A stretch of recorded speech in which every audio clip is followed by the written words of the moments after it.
Ele era baixo e não muito simpático.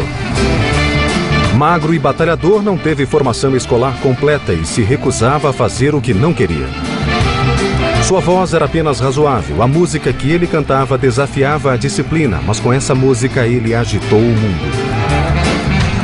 Antes de sua breve vida chegar ao fim, Robert Nesta Marley atuou como protagonista no nascimento e renascimento de um país desrespeitado. E revolveu um apimentado caldo social que suas músicas mantinham em efervescência, onde quer que fossem ouvidas.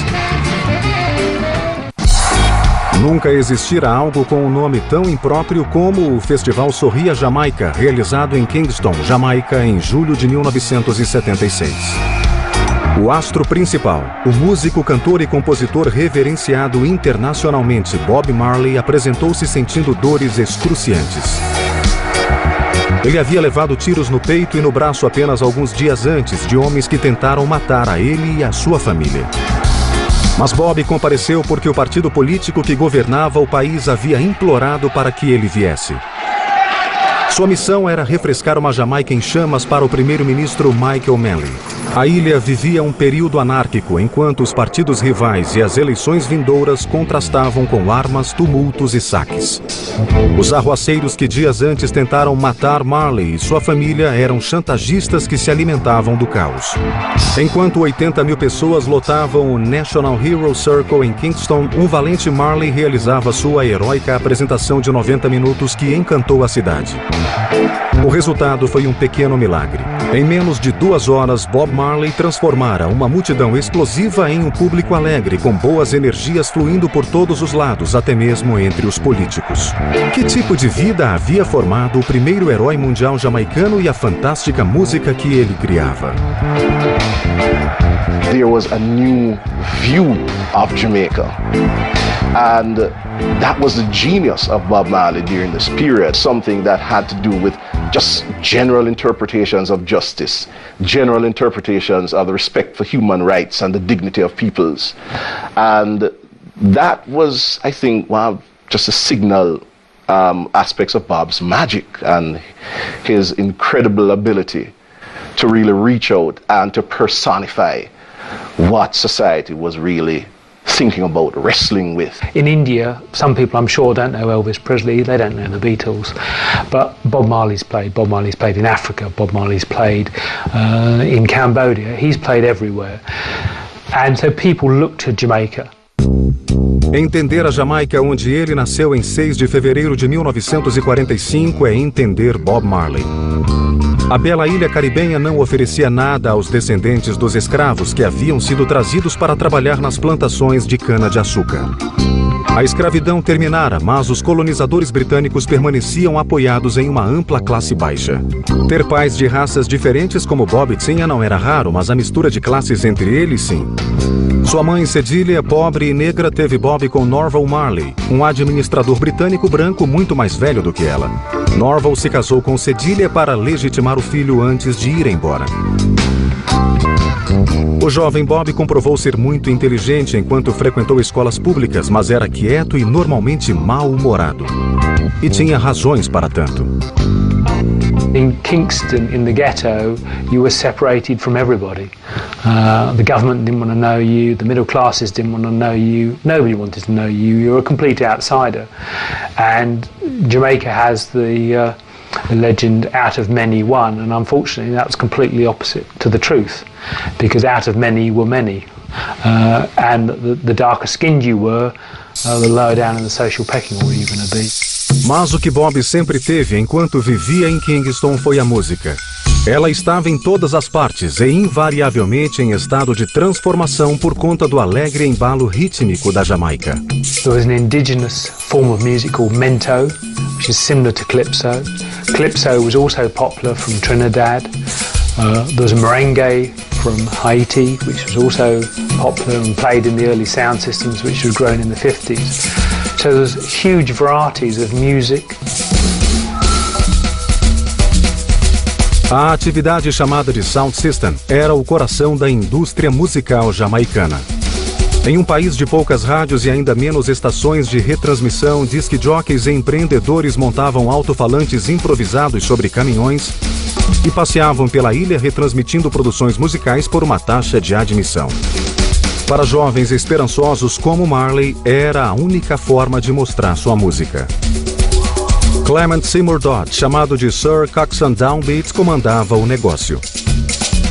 Era uma honra fazer um disco com ele por alguns dólares para ter tocado para públicos de toda a Jamaica. O jovem Bob Marley então usou a voz de cantor que herdou da mãe para se unir a esse exército esfarrapado de vendedores de músicas. It was a music machine. All the artists were employed as day rate labourers. They got no royalties. They paid a wage to sing this song. So Bob would sing What's New Pussycat. Bob would sing Amen. Bob would sing This Train. He'd be singing spirituals. He'd be singing English pop songs, American pop songs. He wasn't the world's best singer. He wasn't massively talented at music, but he had a huge passion for it. And he learned from all those around him. Wherever he went, he absorbed, he practiced, he learned. Norville Bunny Livingstone e Peter McIntosh eram dois amigos de Bob na época e acabaram se tornando importantes colaboradores nessa fase de sua vida. Os três participavam de shows de talentos transmitidos nas duas estações de rádio da Jamaica. O som preferido era uma mistura de mento e rhythm and blues chamada ska, estilo musical de 12 compassos com acentuação melódica na segunda e na quarta batida. Marley logo começou a rabiscar letras para o novo ritmo em materiais improvisados como papel de açougue. Dodd, na época, já produzia discos gravados em um estúdio chamado Coxsone's Music City. Bob e Bunny Livingstone pagaram 3 libras por um disco demonstração com 2 músicas, Judge Not e Do You Still Love Me? Coxsone então produziu o formato a ser lançado. Pagou 20 libras e deu a ele 2 LPs gravados. Bob ficaria ainda mais feliz se conhecesse alguém que tivesse uma vitrola. Mas Bob Marley, cantor e compositor, já podia exibir seu primeiro produto no ramo musical. O garoto pobre de um país pobre já estava a caminho de um futuro além de qualquer imaginação, exceto a sua.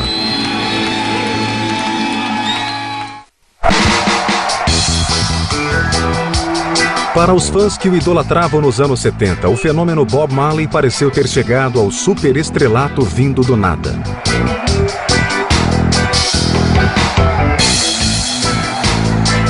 Observando com mais atenção, no entanto, eles veriam uma jornada desgastante, repleta de agonia e golpes de sorte.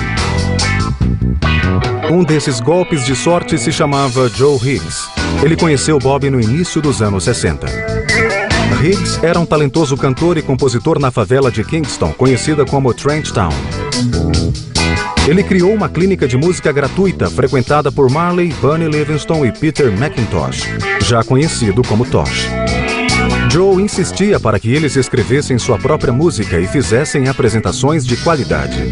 Higgs ficou particularmente interessado pela força interior da voz em evolução de Marley e pelo fato de ele chamar a atenção sem a necessidade de gritar e pular no palco. O jovem grupo escolheu o nome Wailing Wailers, uma referência à triste origem dos três. He was teaching Bob things about the guitar, and Bob was very serious. That's one of the things that came through right through his life. Bob was very serious from the very beginning, very dedicated, as if he had a sense of mission. And he was there struggling with this guitar, sitting on the kitchen floor, learning chords and so on, until the wee hours of the morning. He just passed out right there on the floor with the guitar in his hand. Logo, Marley e os Wailers, com acompanhantes que sempre mudavam, começaram a subir na cadeia musical de Trench Town. Eles estavam no raio de ação de Coxsone Dodd, que se tornou o empresário do grupo, obteve o direito exclusivo de lançar seus discos e lhes pagava impressionantes $20 por lado gravado. Dodd chegou a dar aos três um adiantamento para que comprassem ternos dourados de cetim usados nas apresentações. Quando a Jamaica ganhou sua independência da Grã-Bretanha em 1962, os Wailers já tinham destaque na cena musical da ilha. Marley se tornaram um herói local e as garotas da região passaram a notá-lo. You're at First Street. This is where Bob Marley used to be. before he came out so big and established. This is the yard where he used to sit and write his music. This is where he used to sit with Georgie and Tata. Yes, this is where he really originated from. A bela Rita Anderson, filha de um carpinteiro, era uma boa musicista e mãe solteira. Ela gostava do genioso e atraente Bob Marley e sempre estava perto dele. Eles se tornaram bons amigos e em 1966, marido e mulher.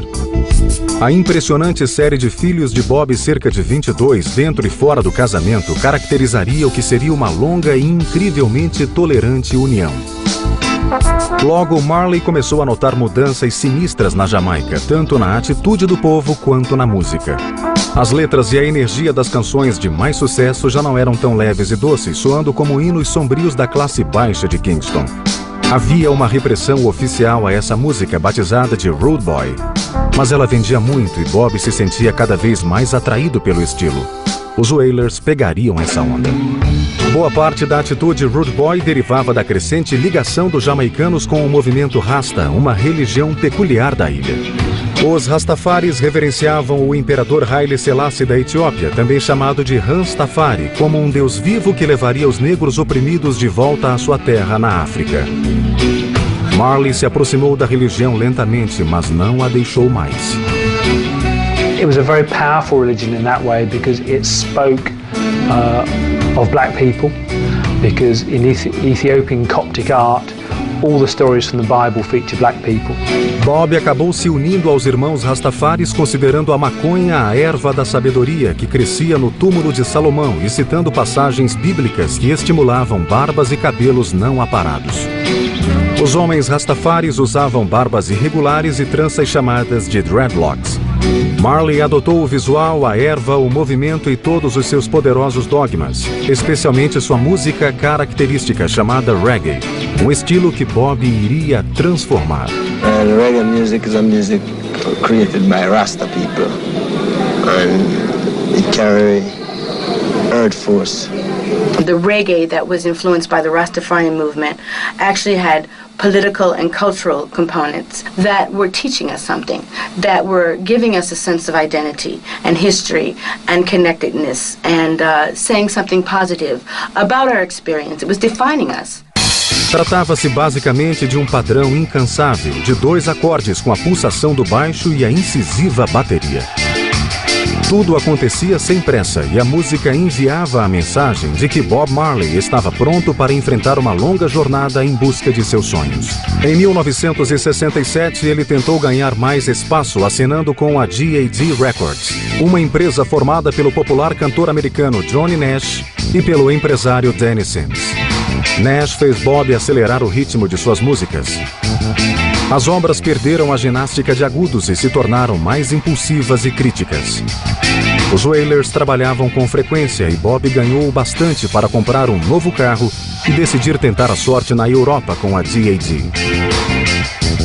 Ele teria literalmente e no sentido figurado uma fria recepção.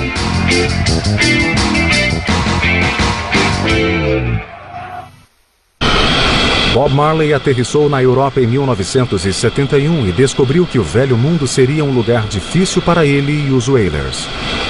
O grupo seguiu para Londres pela GAD após uma apresentação na Suécia ter sido cancelada. JAD Records were hoping to also launch Bob Marley, and he came to London, but he only played it in very small clubs. Very few people ever went to see him. Lived in cheap parts of London and just hung with the quite large Jamaican immigrant population that was there at the time. As coisas pioraram ainda mais quando Bob acordou certa manhã em Londres e descobriu que Nash e Sims haviam voltado para casa sem ele, deixando os Wailers presos e sem dinheiro na fria Inglaterra. O clima torturava Marley. The weather was totally, opposite to what they were used to. And touring in the winter was no fun, I guess. Even to this day, it's not really much fun. But especially for them, coming from Jamaican climate where it was always hot and, didn't have to freeze on the way to a gig, during the gig and after the gig. Bob, desesperado, lembrou-se de Chris Blackwell, um empreendedor anglo-jamaicano que gerenciava a Island Records em Londres e já financiara discos dos Wailers. Por sorte, Blackwell, na época, estava começando a sentir o poder do ritmo jamaicano no Reino Unido, tanto nas casas noturnas quanto nas caixas registradoras. Nos Wailers de Marley, ele via um grupo badalado capaz de impulsionar o novo som. Sobretudo com os reforços que Bob conseguira, que incluíam Aston Family Man Barrett, um músico dinâmico, mago dos estúdios de gravação. In Jamaica, in the late 60s, the music bring us together. Bob hear about my kind of bass playing, hear of a bass man called Family Man. So Bob walk over to me and say, "You mean this youth here is in them called Family Man? You play all of those wicked bass line what I've been hearing?" I say, "Yes." So Bob said to me, "Then if it's really you play all of those bass line, you're the right man then."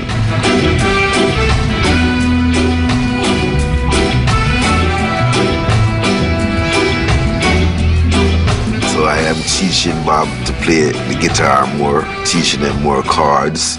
As him always said in one of his interviews, he could play the guitar much better, but Family Man won't show him any more chords. I tune his guitar. I am the last man touch his guitar before we hit the stage every night. Well, anyway, they make a deal like for a 3-album deal. So Bob is gonna sing lead and play the rhythm guitar. Bunny gonna sing harmony. Peter gonna sing harmony and play lead guitar. My brother on drum, Earl Linda on keyboard, and I on bass. So that's the 6 of us. Bob Marley went back to Jamaica in late 1972 and set about creating what became Catch a Fire. Some of the music was already pre-existing and some of it sort of recycled in a simple manner. This was delivered to Chris Blackwell in early 1973. The album was famously packaged in a cardboard replica of a Zippo lighter. So it was a tactile, interesting object which got it talked about. O disco também vendeu muito bem e preparou o terreno para o passo seguinte de Bob Marley nos campos minados da música mundial. Apesar de toda a badalação em torno de Marley após o bem-sucedido lançamento de Catch a Fire, sua banda encontrou dificuldades tanto em casa quanto no exterior. Um de seus problemas era a percepção negativa da imagem Rastafari de Marley. Muitos produtores e boa parte do público achavam que a violência das ruas na época já era ruim o bastante sem os arruaceiros com dreadlocks para alimentá-la. Rastaman was always seen as the lowest of the lows. There's stories of where, for instance, at one point a Rastaman went into one of the top hotels in Jamaica and went into the pool, and then they immediately drained the pool. Change, once it's being talked about, once it's being broached in any society, generally is looked at with great suspicion. And Bob Marley, as he came on the scene, as he attempted to influence the Jamaican reality, was obviously the full target and focus of that kind of suspicion. Mas em Londres, Chris Blackwell ainda conseguiu marcar um show para os Wailers no elegante clube noturno Speakeasy, epicentro da música britânica. Era uma incrível oportunidade e Marley a aproveitou muito bem. It was a big occasion, big event, because it was the first time a black act had played in the Speakeasy Club, because the Speakeasy Club was the bastion of the white rock world. It's where the Rod Stewarts and the Elton Johns and all those would go and hang out and, do little impromptu gigs and stuff like that. So I think the record company, Island Records, which was owned by Chris Blackwell, I think he saw it as a way of them breaking into that circle. And I do remember the nights when they played, I was there, and it was full of all the rock fraternity, and they were just completely astounded by this black man jumping around the stage and and performing like a rock star. And after that, they write up in the paper, say that the first song we play, it casts a spell upon upon them. And after that, it was like magic. O sopro de sucesso ainda não havia trazido recompensas fabulosas, mas era um bom sinal. Bom demais para alguns membros da banda. Logo, o grupo original de Bob Marley, que permanecera unido diante de tantos reveses, começaria a se separar. Estava errado quem achava que os Wailers sempre haviam aceitado tranquilamente Bob Marley como líder do grupo. Tanto Bunny Livingston quanto Peter Tosh eram artistas sensíveis e voláteis, sempre incomodados com a ideia de que Bob ou qualquer outro fosse mais importante do que eles. Então, confiantes de que tinham a mesma voz e o encanto pessoal de Bob Marley, se não mais, eles começaram a se afastar. And at the ending of that first year, 72, that's when Bunny Livingston quit the group. I was surprised. I said, oh, can you get such a deal, 3-album deal, and lease your label for 15 years and quit? And at the ending of 73, Peter Tosh quit also. So Bob said to me, what are we going to do now? It's only 3 of us leave. I said, 3 of us can make it work. As the power of the Trinity, you know. Desde o início dos Wailers, qualquer designação de liderança havia sido deixada de fora do nome da banda. Mas com a saída de Bunny e Tosh, o óbvio prevaleceu no novo título, Bob Marley e os Wailers. He became a fabulous songwriter, and it was his medium for communicating. So although he wasn't musically talented in the way that many people think of as a musician like Stevie Winwood or Stevie Wonder, he had an enormous desire to communicate with people about his experience and his beliefs. E de repente a banda de Marley, que sempre lutara para conseguir trabalhos significativos, começou a se ver no centro da demanda mundial em razão de seus talentos cada vez mais óbvios. We are working on that album called Natty Dread. A lady came down from Woodstock called Martha Valley. Says she's doing an album called Escape Out of Babylon. And we are to produce the album for her. So we stop our project and record the album for her, overdub, mix it, so she could get it to go back to the USA. So we back in the studio to finish our album now, Natty Dread. Out of the blue, we get another invitation, come from San Francisco. This was Taj Mahal. He's working on an album called More Roots, and said he hear of us and he like our sound and he want to make a cover version of one of our song called Slave Driver, and he want us to come up to San Francisco and Berkeley to produce it for him. So we went away again. E aonde quer que Bob Marley fosse, a semente do som jamaicano era plantada. There was a big scene in LA at the time about the new concept of music. And when everyone get to find out what the new concept is, it's the drum and the bass. So from that, you know, American music began to mix now with that heavy drum and the bass, you know, to catch the Jamaica dub style. Mas a experiência não se transformou em dólares americanos. Marley se irritava por não ser capaz de captar a essência artística ou comercial do público dos Estados Unidos. Could never crack America. Black Americans never liked him during that period, because Black America had their revolution in the 60s, and they'd now gone up the hill. So for them, it was like, well, man, you know, it's all this, you know, they didn't want anything to do with him, really. It was very hard for him at that point. We did not hear Bob Marley. He wasn't played on our radio stations. He was not visible to us when he first began to come to America. It took time for the message to get through of what this reggae was, what this Rasta was, what this Bob Marley was saying. At that time, we were so miseducated as a people about who we were and what we were about that something from Jamaica or any of the other islands or directly from Africa was considered foreign. I'm really keen that people develop their view of Bob Marley and realise that, you know, he was at it for a lot of years, and global fame only came when he was about 30, and he didn't actually have many years of global fame. Então, Inglaterra e Jamaica seriam o palco do crescimento de Bob Marley e dos Wailers. Crescimento que sempre pareceu mais lento e errático que o merecido pelos imensos talentos de Bob. Ele teria de aumentar a pressão e desta vez enfrentaria problemas. Se antes a agressiva imagem Rastafari de Bob Marley tinha sido um obstáculo para o sucesso dos Wailers, na tumultuada Londres dos anos 70 ajudaria a catapultá-lo para o estrelato. In Britain, in the mid-1970s, there had been riots at Notting Hill. The black community, particularly the Jamaican community, that at one time had been quite quiet and I suppose, you know, well behaved. There was a new generation coming through who were not going to put up with the notices that could be seen in London of no blacks, no Irish, no dogs, and they came out fighting.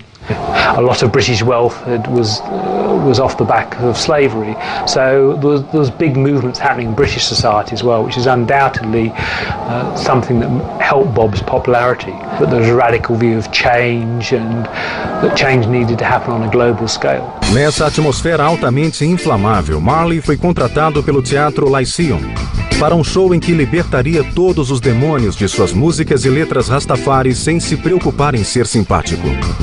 The place was absolutely packed out, jam-packed.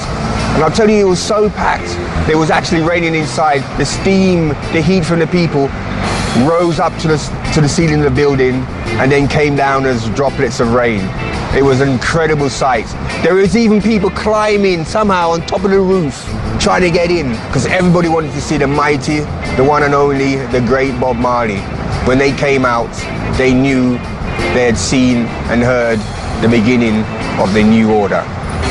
It became one of those concerts that everybody wanted to have been at, everybody claimed to have been at, and the album, a live album which was released very shortly afterwards, really started to notch up some sales which were considerably more than had been achieved previously. Bob Marley tinha então de encontrar uma forma de lidar com algo que não chegara a ser um problema antes: o sucesso. Após ter feito sucesso na Europa, Bob Marley retornou para seu primeiro amor, a Jamaica. E pela primeira vez sentiu que podia estar em condições de fazer alguma coisa por seu belo, porém arruinado país. Bob clearly always had roots in Jamaica, and Jamaica was an important place to him. And he went back and wanted to try and become help with what was happening in that country. Bob gave that vibe of anything was possible.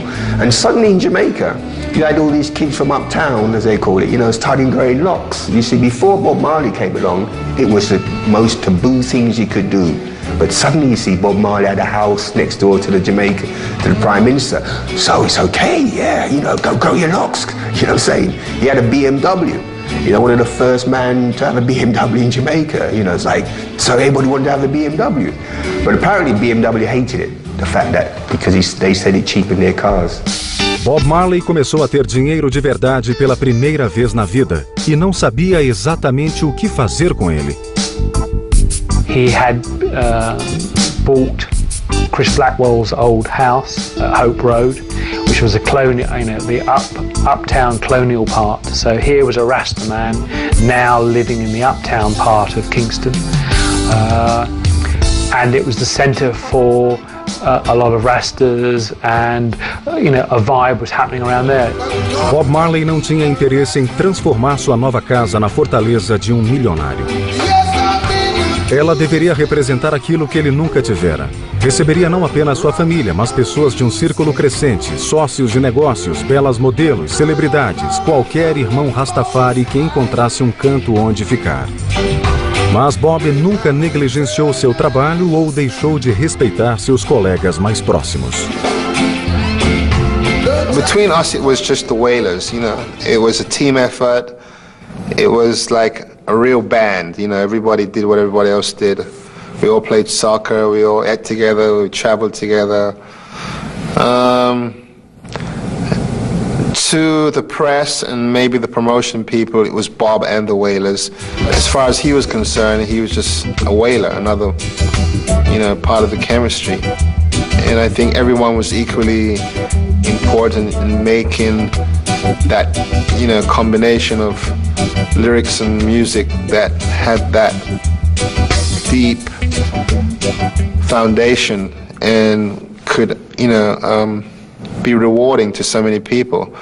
When we're in our musical room, discussing, jamming, grooving, getting our heavens together with our spiritual vibes, with little burn offering and things like that, That's how we come up with these strange kind of sound and concept of lyrics, and we put music to it. Bob would basically maybe have the structure of the song, but not completed. And we would, go in there with our ideas, rehearse, change a few things, come back, rehearse some more, then actually finish up in the studio. And sometimes he'd say, I don't remember writing this song.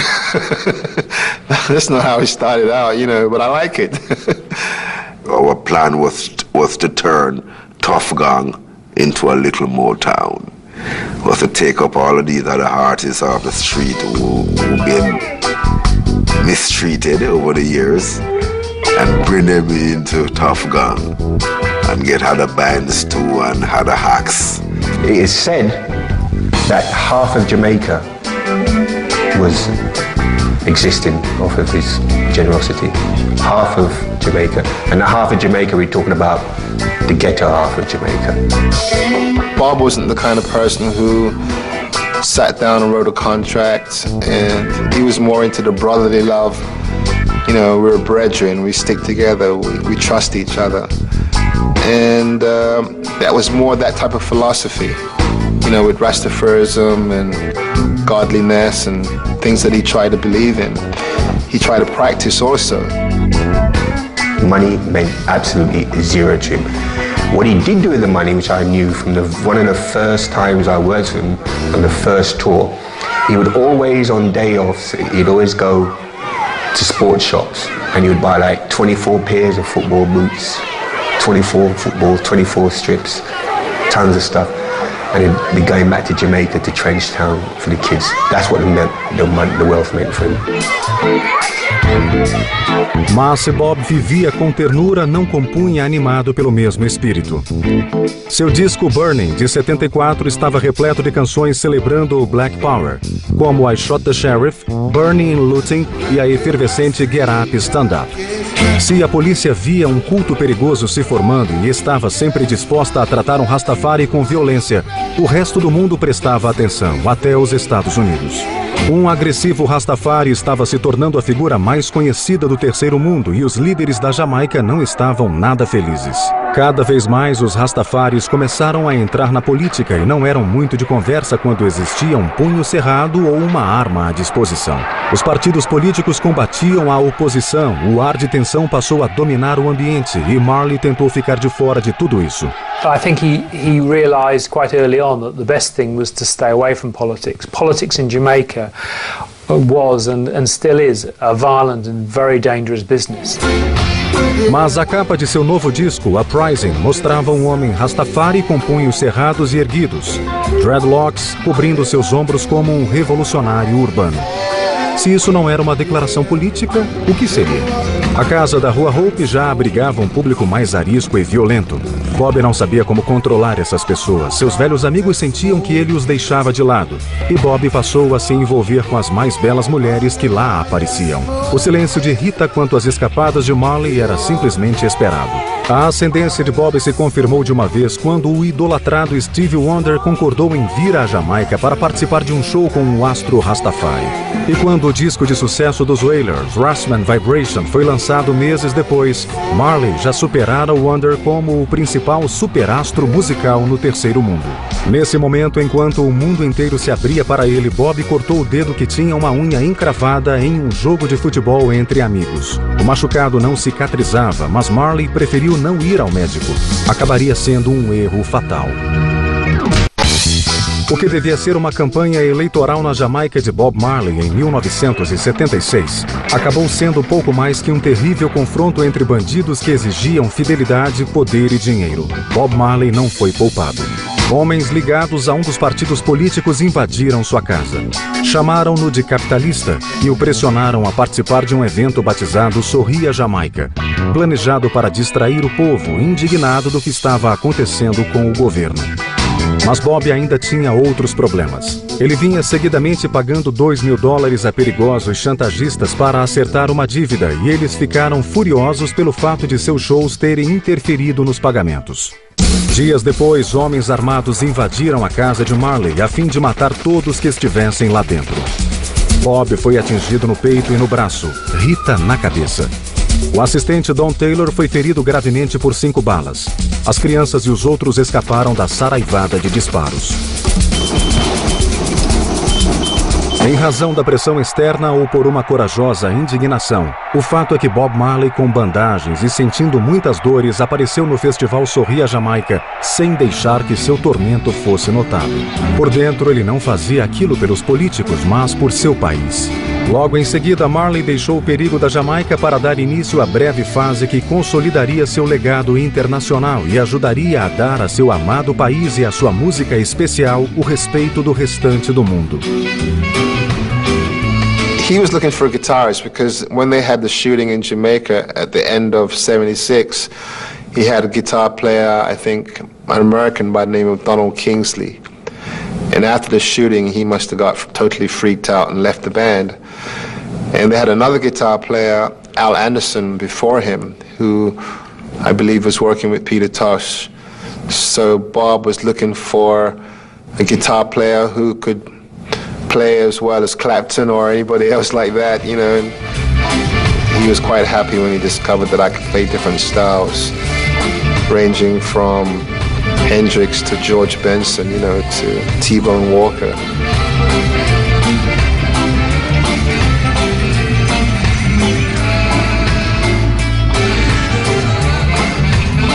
Not only did I have a reggae background, but I had a kind of rock and roll background as well. And I was able to make everything kind of fit rather than stick out like a sore thumb, you know. So he was quite happy that he could get that influence in reggae and people liked it. 1977, it was a big year for Bob. It was the first year that he really got chart success as we would know it now, with top 10 hits. Exodus was a big hit. He was becoming far more mainstream, one of the big acts that anybody would see, which was a huge journey for a boy from the third world. I joined at the time when it was taken off, you know, because Rastaman Vibration had made it into the American top 10. And Catch a Fire and Burning did pretty well also. And I think Exodus was my favorite and still a favorite of many people. So I came in at a really good point where they were, you know, they had the budget, they had the studio, they had the team behind them, you know, they had a good record company, good tours. It was like non-stop, you know, we were together 24/7, touring around the world, going to Japan, Australia, Europe, United States. It was very exciting. It was a lot of work, but it was very exciting. And being in a band that creating a new form of modern day music made it even more exciting. Ele tinha se tornado não somente um agente de mudança no mundo colonial, mas seu porta-voz simbólico.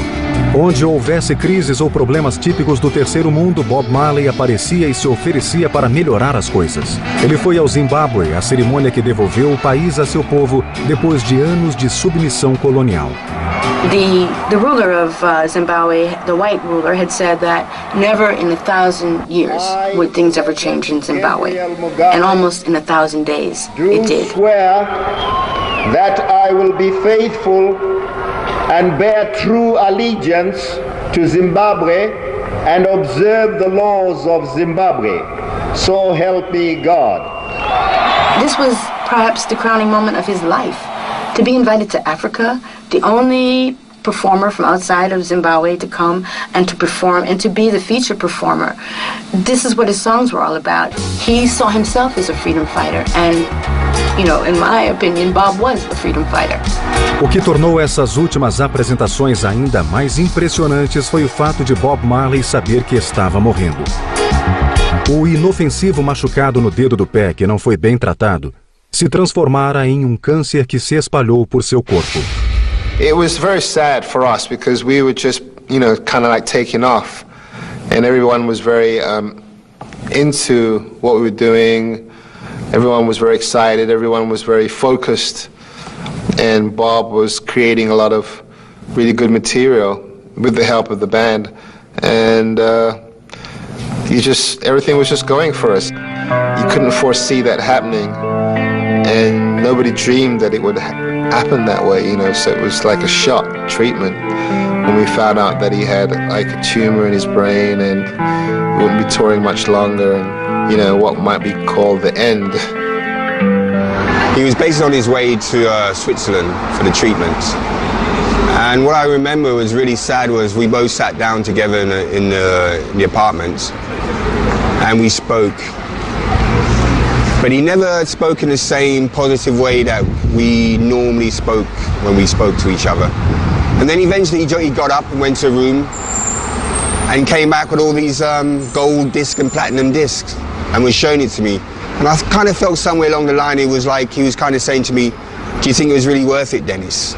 You know, I think somewhere along the line he wasn't quite sure what it was all about. And then he sat down and he started strumming his guitar. And he played his song, which I never knew what it was at the time. But eventually I found out when he died, he was actually playing Redemption Song. And maybe I got a first hearing of it, who knows. Long live Bob Marley. The doctor came in one day and Bob said to the doctor, tell me the truth, doctor. I want you to tell me the living truth. Am I going to make it? And the doctor looked at him and said, no, you're not going to make it, you know, Bob.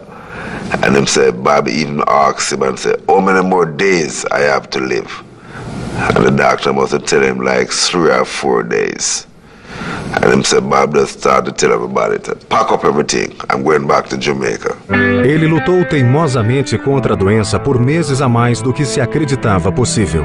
Mas, finalmente, em 11 de maio de 1981, Bob Marley morreu. Tinha apenas 36 anos. Ele foi levado de volta à Jamaica e velado em um gigantesco funeral, recebendo todas as honras que fizera por merecer. His message was a protest against injustice, a comfort to the oppressed, a search for peace, and a cry for hope. Infelizmente, a morte de Bob Marley deixou não apenas inspiração e dor, mas uma tristeza especial para o homem que o ajudara a dar forma à sua música e que estivera com ele nas horas mais difíceis. A família formou um círculo de proteção em torno de Marley, deixando-o de fora. Like his family and other people that moved around him there, they didn't want Carlton Barrett or family man Barrett to be there. Because after a while I get to understand that all the people who was up there, they all went up there to get money. Bob would have hung his head like this in tears. Was crying to see me, and they don't want me to get close. In this day and age, you have to be legally, you know, accounted for. But we were too busy like having a good time and playing the music and thinking that everything was going to be great. Not everyone thinks like Bob. So we had to live with that afterwards. So here we are, still celebrating the music of Bob Marley and the Wailers and trying to, you know, keep going on. Apesar de Bob Marley ter deixado a vida terrena cedo demais, 26 anos atrás, a batida exuberante de seu coração persiste. Ouvida todos os dias por milhões de pessoas no ritmo hipnótico dos hinos do reggae que o tornaram imortal.